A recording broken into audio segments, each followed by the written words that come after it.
एक बार गौतम बुद्ध अपने शिष्यों के साथ भ्रमण कर रहे थे।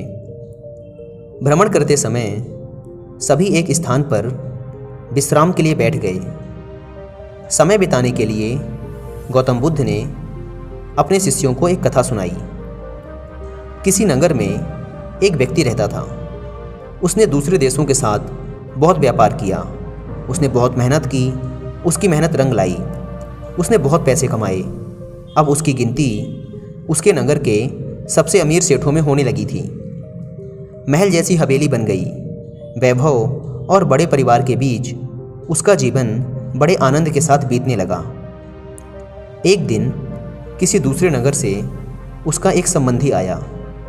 बातचीत के बीच उसने बताया कि उसके यहाँ का सबसे बड़ा सेठ गुजर गया। बेचारे की लाखों की धन संपत्ति पड़ी रह गई। बात सहज भाव से कही गई थी, पर उस आदमी के मन को डगमगा गई। अरे हाँ, उस सेठ की तरह एक दिन वह भी तो मर जाएगा। उसी क्षण से उसे बार बार मौत की याद सताने लगी। वह खुद से कहने लगा, अरे हाय, एक दिन मौत आएगी, उसे ले जाएगी और सब कुछ यहीं छूट जाएगा। मारे चिंता के उसका शरीर सूखने लगा।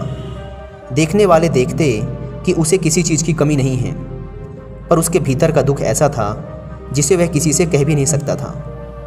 धीरे धीरे वह बिस्तर पर पड़ गया। बहुत इलाज कराया गया, लेकिन उसका रोग कम होने की बजाय बढ़ता ही गया। एक दिन एक साधु उसके घर पर आया।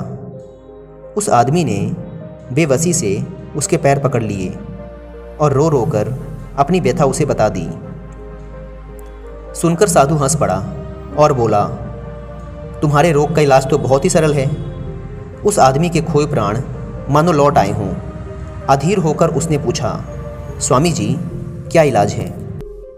साधु ने कहा, देखो, मौत का विचार जब भी मन में आए, अपने आप से जोर से कहना, जब तक मौत नहीं आएगी मैं शांति और खुशहाली के साथ अपना जीवन जीऊँगा। इस नुस्खे को 7 दिन तक आजमाओ। मैं अगले सप्ताह आऊँगा। 7 दिन के बाद साधु महाराज आए तो देखते हैं कि वह आदमी बीमारी के चंगुल से बाहर आ गया है और आनंद के गीत गा रहा है। साधु को देखकर वह दौड़ा और उनके चरणों में गिरकर बोला, महाराज, आपने मुझे बचा लिया। आपकी दवा ने मुझ पर जादू जैसा असर किया।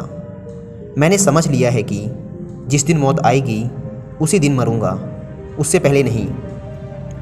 साधु ने कहा, वत्स, मौत का डर सबसे बड़ा डर है। वह जितनों को मारता है, मौत उतनों को नहीं मारती। मौत तो इंसान को केवल एक बार मारती है, लेकिन मौत का डर इंसान को हर रोज़ मारता है।